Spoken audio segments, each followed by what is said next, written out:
We should probably start with Rachel Reeves addressing what would have been 200, 300, 400 Labour MPs and peers in a private meeting last night in Parliament. It happens every Monday night, but always quite charged when the Chancellor comes 2 days before the budget. And 2 weeks ago, she was saying, her message was, I will make the tough decisions to keep the markets on side, and you'll have to like it or lump it. Now she's saying it will be a Labour budget. My priority is to get child poverty down.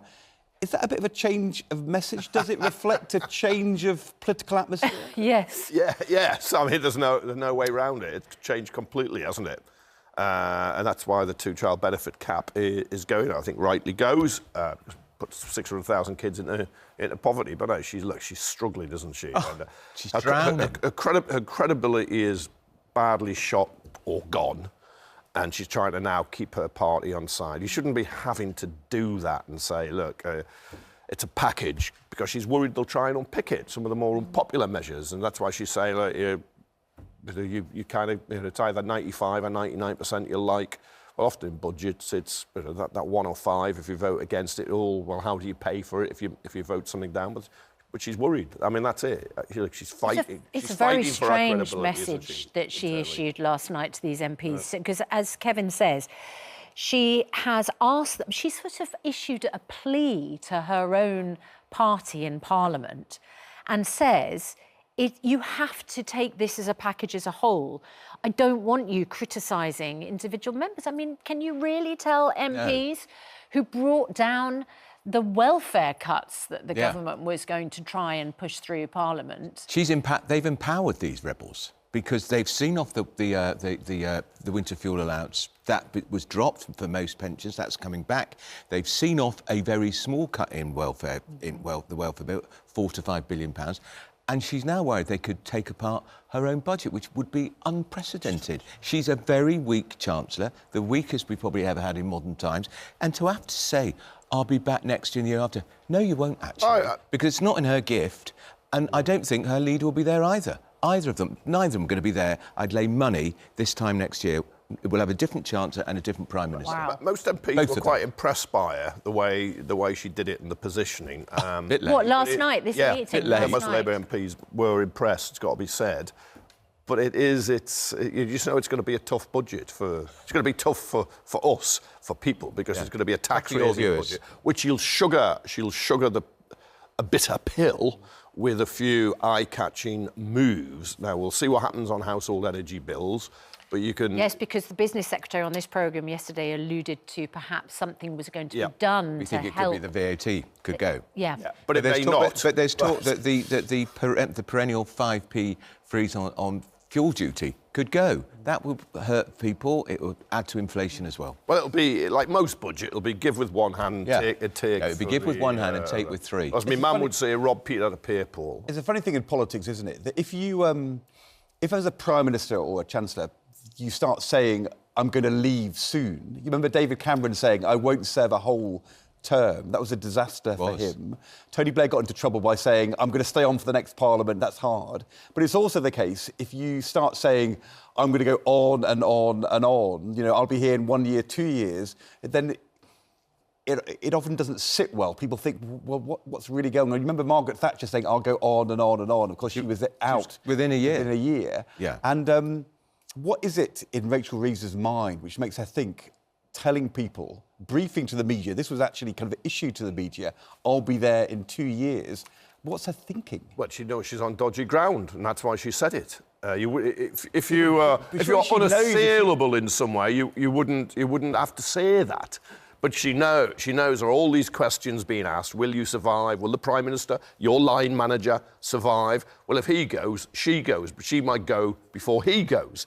If this lands really badly, and all of a sudden, I mean, look, he's utterly ruthless, Stormy. He showed no personal loyalty to anybody, whether they are ministers, advisors, or civil servants. It's weakened him doing that, because who's going to be there to back him when they think, oh, look, he's never there to back us, why should we back him? But he is absolutely ruthless, and she must worry that's if this lands badly, then in order to freshen his government, right, thank you very much. I don't know why I keep Rachel. saying if it lands badly. That's what this whole last month has been about, trying to prepare us for this very bleak news, which keeps changing. Yeah, but maybe it's not quite as bleak as it's been billed. It feels bleak, but you never know. The pluses are popular because everybody feels battered by the speculation over weeks and months. Well, I think it's just a kind of sigh of relief. So she may escape that way. Yeah, there is a sign that it's damaged confidence. Yeah, for sure. Because people can't plan if they're constantly being told That's right. that something might pop up in the budget. Even retail sales fell unexpectedly because people are holding back. They're worried. I don't know if you noticed, we had the business secretary Peter Kyle on yesterday. Yeah. And I asked him whether it was true that businesses were telling him that they were holding investment and that things were and that confidence was being held back. When he went to the CBI conference, he then said, businesses are telling me that and I understand it. Yeah. And we've got to turn this around, because I think kind of trying to deny that doesn't help. No, I thought that was a sensible admission. Yeah. Because it's just a truth. And sometimes when you get politicians just denying everything that goes wrong, it doesn't wash with people. The trouble is that all of this negative talk has an effect. Yeah. But in the real world, people don't have much optimism. Andrew, we've got this research group, More in Common, who've done a poll, and it shows that most Brits, 3 in 5, think the cost of living crisis is not just bad, but it may never end. I mean, that's gloomy thing to feel, isn't it? Because inflation has been higher than the target for so long. And every year that inflation is high, that's baked in to prices. Prices just feel like they're constantly going up. And food inflation is particularly high at the moment, and that is how most people measure. And the cost of heating their homes. They're the two things that are still really sky high. And disproportionately affect those at the lower income. Of course it does. There were figures from the TUC, the Trade Union Congress, yesterday, which showed that if wages had risen since 2008 at the rate they'd risen from 2000 to 2008, people would be about 300 quid a week better off. There's been the longest sustained wage squeeze since the Napoleonic times, which we seem to keep going back to. And that is why people just haven't prospered in the way, the way they should have overall. Some will have done OK, but others have done even worse. And then people just aren't seeing their living standards rising at the rate they used to. So you understand that doom, and somehow the Chancellor and the Prime Minister were supposed to break this. Yeah. It's a big change. I mean, all in the whole post-war period until 2005, 6, 7, 8, people always were getting better off, and they always believed that their kids would be better off than them. And I think part of the pessimism at the moment is young people in particular are squeezed on their incomes, harder to buy houses. You can't get on the property ladder at all. And there is a sense that things aren't going to get better for us in our lives and in our incomes, that the pressure is not going to be relieved, and really hard to turn around that kind of sentiment. And also, I think young people think, how come you're not helping us, but you keep saying to pensioners, we'll guarantee the triple lock. So pensions will keep going up, and yet young people can't afford to buy a house for themselves. Then you get conflict between generations, and you're getting a further atomisation of society, and people just being out for themselves, or thinking, well, you're not helping me, why should I buy into lots of other things? You get a rise in tensions between communities. You see the rise of hard and far-right parties as a result, because people aren't doing well, because then migrants and refugees get the blame. But it's far more fundamental in the economic system than blaming people of a different colour. That is the elephant in the room. At a time when people are struggling with the cost of living, and they see billions going to keep migrants in hotels, billions that could be going... So you're scapegoating them. You're doing exactly what I was saying. Exactly, because you always give the wrong point of view, Kevin. This is a view that so many people hold, and it's affecting a lot of people. It's affecting many communities. People feel detached from their own communities, and they see billions being spent on migrant hotels and migrants, and they don't like it and they think, why isn't it for us? Pressure on schools, pressure on homes, pressure on the NHS. It's fractions in a 3 trillion or so, economy. George Osborne, when he was Chancellor, decided to say on the back of pay slips how much of your pay was going to international development and the EU. And it turned out to be nothing. I think it may have been discontinued. I don't know. But if we go back 10 days ago, what we were hearing from the Treasury is that they were going to raise income tax and then cut national insurance by the same amount. And the argument was that will mean that for working people, for younger people, the two taxes will cancel out, and the people who end up paying more will be people who are not paying national insurance, which is pensioners and savers. So the Treasury was running an argument 10 days ago that they are going to rebalance things in the tax system to help younger people compared to pensioners. And that now seems to have gone. And that's what's hard to understand. If that's an important argument, why don't you stick with it? Yeah, because they don't stick to anything. Well, because every week it seems something else. Let's try this. It's like pick and mix. But isn't it? Ed, the reason you couldn't, or they shouldn't have done it, is they said they wouldn't do it in the manifesto. Well, they said they wouldn't raise it national insurance, and it was absolutely solid there, and the people who lose out... Then why go on the television and say you are going to? Yeah, exactly. Because it's such a terrible strike. But the people who lose out are going to punish you more than the people who gain. OK, at the other end of the scale, your paper this morning, Daily Mail, says that Reeves is going to hit savers, that the ISA allowance, cash ISA allowance, which is currently £20,000. That's 12. And you can earn the interest on that tax-free, so nothing from that interest goes back into the Treasury. That's going to be cut to 12,000. I think they want to encourage people to put money into the stock market. Yeah, they want people to put ISAs which are invested in the stock market, which is by definition more risky. And cash ISAs appeal to people who don't want to take a risk. It's a guaranteed investment. It's a stealth tax. That's what it is. It's a rise in income tax for people. It will earn the Treasury more money. And it will earn the Treasury more money. And yet again, thrifty savers being penalised. Well, I mean, they would say that you can get exactly the same tax advantage, but only if you put it into an ISA which buys shares and invests in companies and boosts the underlying growth of the economy rather than simply into cash savings. So it doesn't have to be a stealth tax rise.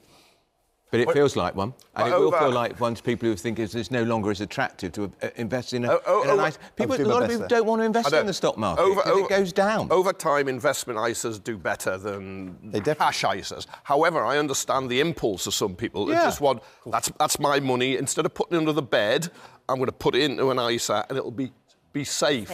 But I do wonder how many people have 20 grand a year to save. We just talked about the cost of living. Well, it doesn't have to be 20 grand. It can be anything up to 20 grand. But if you can save up to 12 grand, we just talked about a cost of living crisis. I don't think there's that many people, and I noticed the figures I'm missing in the Mail, that would be affected. But I thought we'd been here before and she'd looked at it and then she'd retreated from it just a matter of months ago. We just don't know until tomorrow lunchtime. I mean, she's desperate to find money anywhere she can. And I'd want to know how much does she save. But the other thing is, you give just say you have got 20 grand in a cash ISA each year you put in. It doesn't just sit in a bank vault. The banks use that money and the building societies use that money and they lend it to people who invest. And now they're going to have less money to use. They're also making a health announcement today. We're having on later the health minister. Chancellor says her 3 priorities for her budget are improving the NHS, dealing with the cost of living crisis and getting the debt down. They are confirming today there's going to be 250 new neighbourhood health centres, which I think they had already announced in the summer. And this is all part of, say, the NHS is going to change, be more local, be more responsive. How many times have they announced this?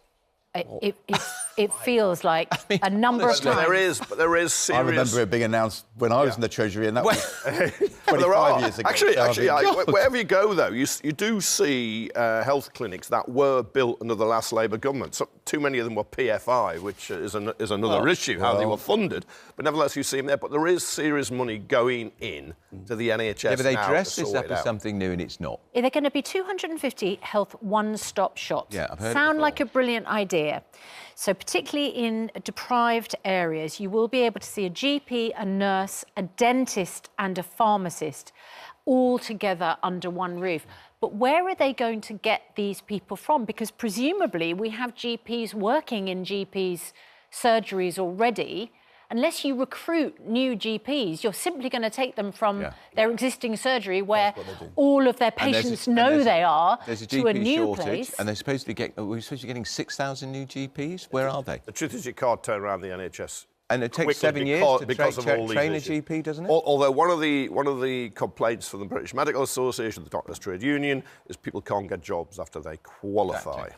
So I think that if you're creating jobs, that's I suppose anything that helps people in deprived areas who neglect their health because they can't get access, if you do provide a facility where in one visit you do get to have your blood pressure checked, to have your teeth checked, and to check up on that mole that you're worried is changing, perhaps that is a good idea. It is a good idea. A school friend of mine who's a paramedic transferred to a walk-in centre when they started to be obese. It was transforming people's lives.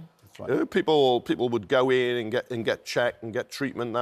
The trouble with any of these initiatives is they need more staff. Yes. And, we have an issue with staff in the NHS. I mean, the philosophy is that it's where you put in services which prevent people getting sick in the first place. And if you can have, I'm going to the GP or to the dentist, but I end up getting advice about my eating, my fitness, that stops me getting sick in the first place, and that's why I relieve the pressure on the NHS. That's what the argument is. When GPs had time, they used to give you that advice in the first place. Well, you take pressure off accident emergency units where people are turning up, and health taking personal responsibility for our health and improving it is one of his three big goals. Although if you want to take pressure off our hospitals, you would be sorting out social care and not a word from any of them. Not part of this story anymore. There'll be nothing said about that in the budget tomorrow either. That's the can kicked down the road by everybody. So depressing. It comes around, how do you fund comprehensive, this government have got a majority of 174, social did have, care. and they've said nothing about social care. We'll ask the Health Minister all of those questions when we talk to Karen Smith at 8:30. Now, shall we talk about Nigel Farage? Because he had been accused by around 20 people, say The Guardian, of racism and anti-Semitism as a teenager when he was at school.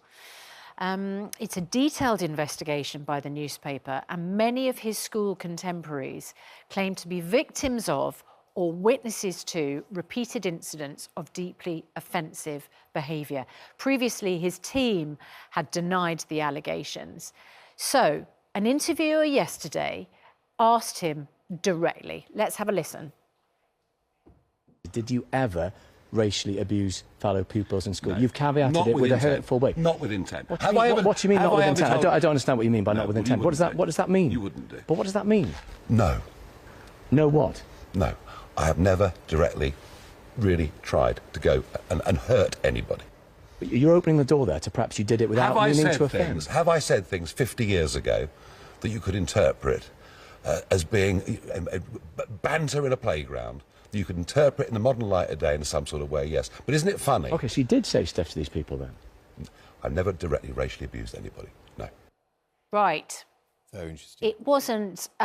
He was uncomfortable. Yeah, it wasn't a comfortable watch. He says he's never directly racially abused anybody. But in that answer, he admits to, have I said things that you could interpret as being banter in the playground, then, of course, reinterpreted in the modern light of day. So he's acknowledging that there was stuff that was said, in the playground. Has he got a point that 50 years ago he might have said things which now are considered, in my words, unpleasant or unsavoury, or, in The Guardian's words, racist and anti-Semitic. He definitely has a point in general, because the truth is, as the three of us know, not Susanna, if you were in the playground in the 1970s, people used language about disability and race in a way which was common because we saw it on the television. I mean, comedians on Saturday night on the BBC told jokes which you would be shocked to hear with language called Love Thy Neighbour, where the next door neighbour was referred to as darkie. All the time. So that was a common. Show. And what Nigel Farage is saying, banter in the playground, this was just what was generally around, and it's true. But the issue is, are the accusations against Nigel Farage simply what was 1970s banter in the playground, or is there something different about what he was doing? He's saying he was echoing what the stuff at the time, banter.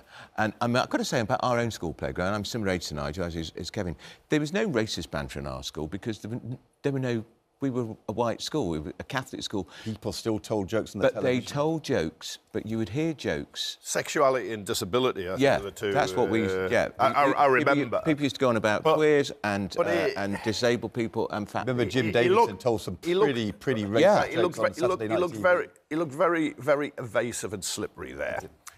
And the allegations that have come up are Hitler was right. Talking about gas chambers, making hissing sounds, saying to a person of colour, go back to where you came from. Now, these fellow pupils say he said it. Right. I think if you were at the end of somebody's barbed, bullying comment like that, you would remember. You would remember. Now, he said he doesn't remember. That's very possibly the case. I'm being as fair-minded as I can here. But are you then saying the other people are lying? I mean, that's where you get. Who do you believe? The politician. It's half a century ago. And if you don't own it and say yes, we said things at the time, but you're saying this not. But you take responsibility. And but you're saying it's not just banter in the playground. It was something. That that doesn't sound like banter to me. That sounds really nasty. Now, does that tell us about something about him now, or was it just playground nastiness at the time? But then you get the teacher's letter from his Dulwich College, fee-paying, quite prestigious school, who said he was singing Hitler Youth songs in a Kent village on a cadet outing. Yeah. I mean, you put it all together, what does that tell us about him now? Well, he just said it was silly, childish juvenile behaviour. That's what he seems to be did he try and seek out the people who say he said this? And he said, and if he met them and said, look, I'm really sorry, I do not recall it. If I did, and you think I did, I apologise. Yeah, well, it certainly hasn't gone away, has it? Very interesting to listen to him in that interview yesterday. So the interviewer did a very good job. Yeah. Terrific. And he'll have been thinking, I don't want to be in this interview, but I can't leave this interview now, because if I take this microphone off and walk away, I will look guilty. Yeah. Kevin, Andrew, thank you very much indeed.